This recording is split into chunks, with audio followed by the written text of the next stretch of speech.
আজি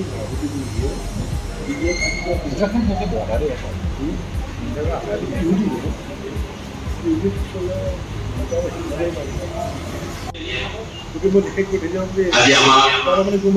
এনেদৰে থিয় হৈ তেখেতক স্মৰণ কৰি আমাৰ সুবিধা দিলে সেইজন মহান শিল্পী কলাগুৰু বিষ্ণুপ্ৰসাদ ৰাভাদেৱৰ ওচৰত সেৱা জনাই আজি মহান দায়িত্বভাৰ পালন কৰা হৈছে। গতিকে আপোনালোকৰ সহায় সহযোগ কামনা কৰি আমি সভাৰ কাৰ্যসূচী আগবঢ়াবলৈ গৈছো। আমাৰ ইতিমধ্যে সম্পাদক শ্ৰী কপিল চন্দ্ৰ ডাঙৰীয়াদেৱে প্ৰথম কাৰ্যসূচী কৰি এতিয়া আছে সভাপতি সভাৰ উদ্দেশ্য ব্যাখ্যা আগবঢ়াব সম্পাদক শ্ৰী কপিল চন্দ্ৰ ডাঙৰীয়া। শ্ৰদ্ধা সভাপতি মহোদয় আৰু নান্দনিক পৰিচালনা সমিতিৰ সভাপতি শ্ৰদ্ধা ভূষণ নাৰায়ণ চৌধুৰীদেৱ আৰু আমাৰ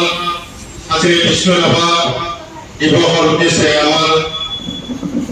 নান্দনিক প্ৰাংগণত সমবেত হোৱা শ্ৰদ্ধা ৰাইজ, আচলতে আজি এতিয়া এটা উদ্দেশ্য ব্যাখ্যা কৰা এটা পৰম্পৰা বুলি আমি কথাখিনি ক'ব লাগে। ইয়াৰ বাদে আমি আমাৰ সাহিত্য সভাৰ জৰিয়তে জনাই আছো আজি ৩ জুন প্ৰতি বছৰৰ ৩ জুনত কলাগুৰু বিষ্ণুপ্ৰসাদ ৰাভাদেৱৰ মৃত্যু বাৰ্ষিকী পালন কৰা হয়। তুমি কলাগুৰু বিষ্ণু ৰাভা সাহিত্য কলা কৃষ্টি সংস্কৃতিৰ পথাৰখনত নৃত্য গীত মাতে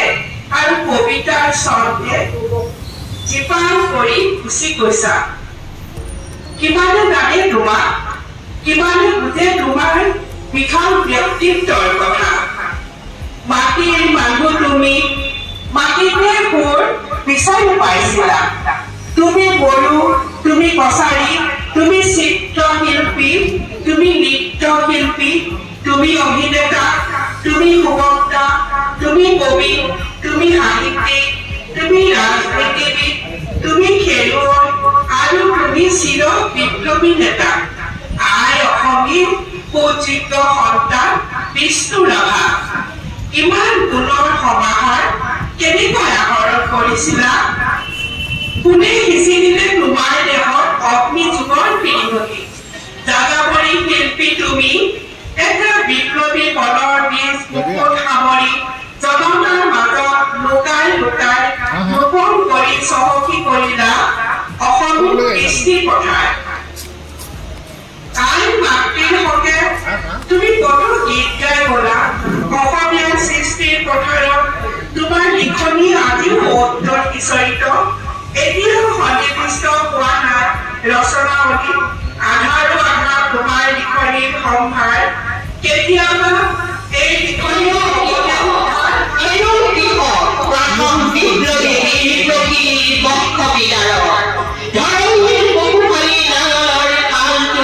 কোনে কোনে তই লভিছে আজিও লখিম ক'ত হেৰুৱালি।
আজি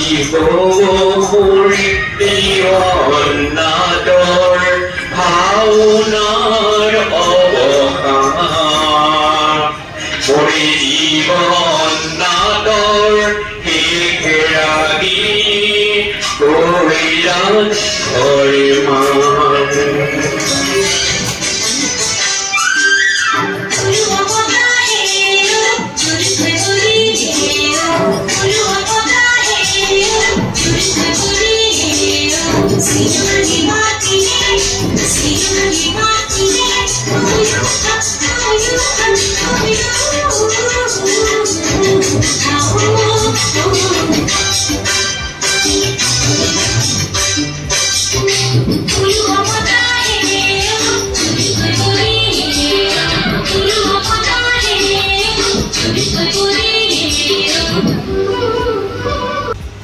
বিশ্ব মানৱতাবাদী কলাকাৰ সৰ্বগুণাকাৰ শ্ৰীমন্ত শংকৰদেৱৰ বহুমুখী বিশাল প্ৰতিভাৰ মহাসৌন্দৰ্যৰ মহাৰূপ অন্তৰত সাঁচি লৈ সংস্কৃতিৰ বৰদৌল সাজিবলৈ জনতাৰ মাজলৈ নিপীড়িত অৱহেলিতৰ মাজলৈ ৰাজনৈতিক অৰ্থনৈতিক সামাজিক সাংস্কৃতিক সকলো দিশতে সাধাৰণ জনতাৰ বাবে বৈপ্লৱিক কাৰ্যসূচীৰে শোষিত পীড়িত নিষ্পেষিত হালোৱা বনোৱাৰ মুকুটিৰ বাবে হাতত কাপ কলম আৰু কান্ধত ষ্টেণ্ডগান লৈ মুকুটি যুঁজৰ কুৰুক্ষেত্ৰত নিজক অৰ্পণ কৰি যুঁজতে গাওঁতে নাচতে অভিনয় কৰোঁতে আগতে কাৰাগাৰৰ লৌহ জিঞ্জিৰিৰ হাতত পিন্ধতে তেওঁৰ শৰীৰৰ ওপৰত যি হিমালয় হেঁচা পৰিছিল সেইবোৰলৈ প্ৰত্যক্ষ কৰি শ্ৰীমন্ত শংকৰদেৱৰ কলাময় অৰূপ ৰূপত নিজক বিলাই দি বিশ্বৰ কোটি কোটি পীড়িত দলিত অৱহেলিতৰ প্ৰতি মৌন প্ৰণিপাত জনাওঁতে কলাগুৰু বিষ্ণুৰাভাৰ মহাজীৱনৰ লোহা নাটকৰ অৱসান ঘটে। এয়া 1969 চনৰ খ্ৰীষ্টাব্দৰ 19 জুন মাজনিশা নিশাই তেজপুৰৰ পৰা জীৱন কলিতাই ভাৰতীয় কমিউনিষ্ট পাৰ্টীৰ কাৰ্যালয়লৈ দিয়া বাৰ্তাৰ পিছতে ইনকিলাব জিন্দাবাদ বিষ্ণুৰাভা জিন্দাবাদ ধ্বনিৰে মহানগৰীৰ আকাশ মুখৰিত হৈ পৰিছে। সহধৰ্মণী শ্ৰীমতী মোহিনী ৰাভাৰ দুচুকনিক নেওচি কণ তিনিপুত্ৰৰ বুজা নুবুজা অনুভূতিক আওকাণ কৰি নটসূৰ্যৰ কেশৰ দৰে ক্ৰন্দন ভূত ভ্ৰান্তৰ দৰে ইপিনে সিপিনে অহা যোৱা আদি ওলাই কৰি ধৰণী লৈ পাৰৰ পুণ্যস্থানত পবিত্ৰ কাঠ চন্দন আদিৰে সজা চিতাত কলাগুৰুক তুলি দিয়াৰ পাছত অগণিৰ জ্বৰটো শিশু থুনথুনে হাতত তুলি লোৱাৰ পাছতে যেন জনতাৰ মাজত উচাৰি চাৰিওফালে কান্দনৰ ৰোগ বৰ্ণাতৰ বৰমেলা যেন ভাগি পৰে মহাপুৰুষজনৰ পৰলোকৰ পৰিচ্ছেদত লৈ বহু সাহিত্যৰ সৃষ্টি হ'ল। গীতা কাকতিয়ে লিখিছে যাৰ নৃত্যৰ ছন্দ আছিল নিমান্বিতাৰ গভীৰতা তাৰ শিশুম বাহিৰ কৰি কঢ়িয়াই আনিছিল অন্তৰৰ অৱৰুদ্ধ অনুভূতি যাৰ শিল্প প্ৰাণৰ ৰহস্যময় কাকলতাই বৈ আনিছিল অভিনৱ সুৰৰ। কোন আছিল তেওঁ অপ্ৰমাণিক সাধক শিল্পী যাৰ উদ্যত কণ্ঠত জাগ্ৰত হৈছিল অনন্ত সংগ্ৰামৰ প্ৰতিষ্ঠা যাৰ নৃত্যৰ ছন্দ আছিল তেজৰ বিপ্লৱ তাণ্ডৱৰ উত্তাল কথা যাৰ গতিৰে ভাষাত মূৰ্ত হৈছিল কৃষক শ্ৰমিকৰ ৰঙুৱা বনোৱাৰ জীৱন উন্নয়নৰ ৰঙানী যাৰ লক্ষ্য আছিল বিৱৰ্তনৰ ধাৰা ৰূপান্তৰমুখী গতি তেওঁৱেই আছিল ৰূপান্তৰৰ শিল্পী তেওঁৱেই আছিল এই বিপ্লৱী পুৰুষ বিষ্ণুৰাভা তোমাৰ জনাব প্ৰণালী। কবি সাহিত্যিক সমালোচক ৰাজনীতিজ্ঞ হেমবুৰাদেৱে তেওঁৰ লিখনিত কৈছিল জ্যোতিৰ পোহৰ আৰু ৰাভাৰ নামেৰে আধুনিক যুগৰ অসমীয়া সংস্কৃতিৰ ৰঙী অসমীয়া সংস্কৃতিৰ প্ৰাচীন গৌৰৱে মানুহজনৰ মন প্ৰাণ উদ্বেলিত কৰিছে। শাসনৰ নামত জন সমাজৰ ওপৰত অনুষ্ঠিত অন্যায় অবিচাৰ আদিয়ে শিল্পীগৰাকীৰ গভীৰভাৱে স্পৰ্শ কৰিছে। কবিতাৰ শিৰোনাম গণশিল্পীৰ গণপ্ৰতিভা। বেংগল প্ৰেচিডেন্সি ঢাকা উদয় হ'ল এটি সুৰুজমণি গোপাল চন্দ্ৰ ৰাভা বুদ্ধিদীপ্ততাৰ পৰশত দেখিলালা ৰাভাৰ চাদৰখনিৰ আচলত উজলি উঠিল আমাৰ হিয়াৰ আমঠু। এটি নয়নৰ মণি 1909 চনৰ 31 জানুৱাৰী তাহাৰ ভৈৰাৱে কাগাৰ কৰি বিশ্ব দৰবাৰত অসমীয়া সমাজ জীৱনক সগৌৰৱেৰে প্ৰতিফলিত কৰি ফুল মৃদংগকাৰী নিজ হাতেৰে ফুল সংগ্ৰহ কৰি কাশী হিন্দু বিশ্ববিদ্যালয়ত শুভ কাব্যত নৃত্য পূজা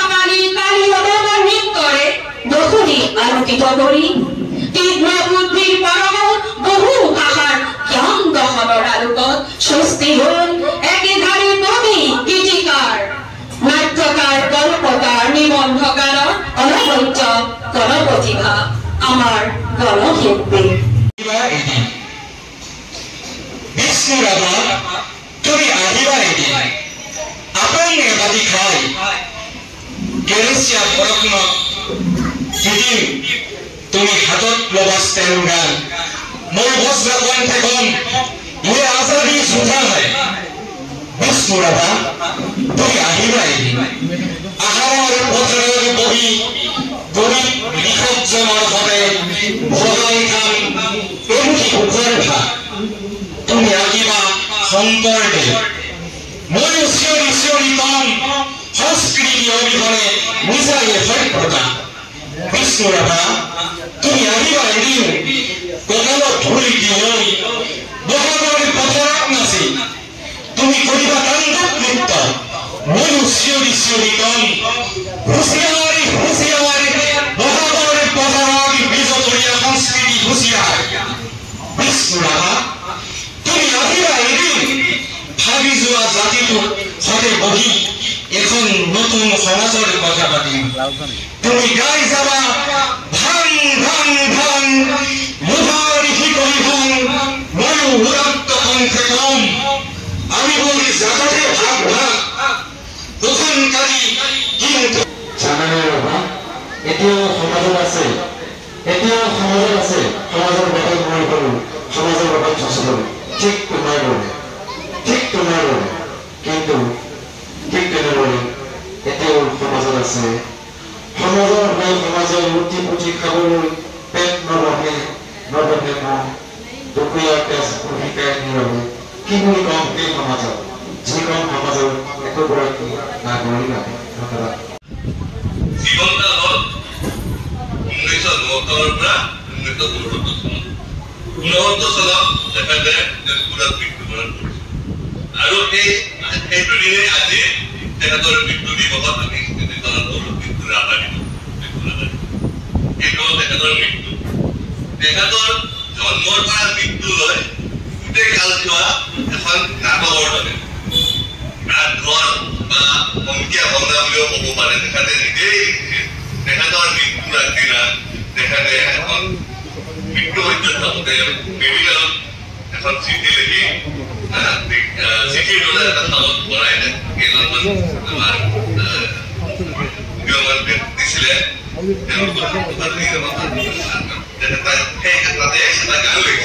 তেখেতে ক'লে কি এই গানটো এইখন কোৱা আৰু এইটো গান মোৰ মৃত্যুৰ ভিতৰত এইটো গান হিচাপে তাৰ ভিতৰত তেখেতৰ মৃত্যু হৈছিল 20 মৃত্যুৰ পিছত তেতিয়া চালে তেতিয়া খগেন মহন্ত ভূপেন হাজৰিকা এইবিলাকে আলোচনা কৰি ক'লে যে আজি মৃত্যুৰ দিৱসত তেখেতৰ এই গানটো বজাব পাৰিলে ৰেডিঅ' চেণ্টাৰ বজাব পাৰিলে খুব ভাল হয় এনেকে তেতিয়া ৰেডিঅ' চেণ্টাৰৰ সঞ্চালকে খগেন মহন্তক দায়িত্ব দিলে যে আজি তেখেতৰ চিন্তা যেতিয়া উঠাব সেই সময়ত আমাৰ ৰেডিঅ' চেণ্টাৰত বা ৰেডিঅ'ত আকাশবাণীত সেই গানটো বজাই দিব লাগিব তেতিয়া তেখেতে বহুত কষ্ট কৰে সেই দিনটোৰ ভিতৰতে সেই গানটো মানে গানটো চব ঠিক ঠাক কৰে কিবা দিয়ে চবখিনি কৰে গানটো যেতিয়া চিন্তা চলাই আছিল সেই সময়ত সেই গানটো পালে সেই গানটো তেওঁ নিজে লিখিলে তেওঁ লিখিছিলে চিঠিখনত বা এই গানটোৰ বিষয়ে এই মোৰ এক গান জীৱন নাটৰ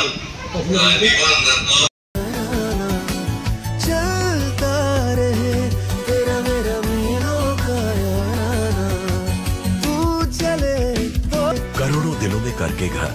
स्प्लेंडर तय कर रहा है याराना मीलों का हीरो स्प्लेंडर याराना।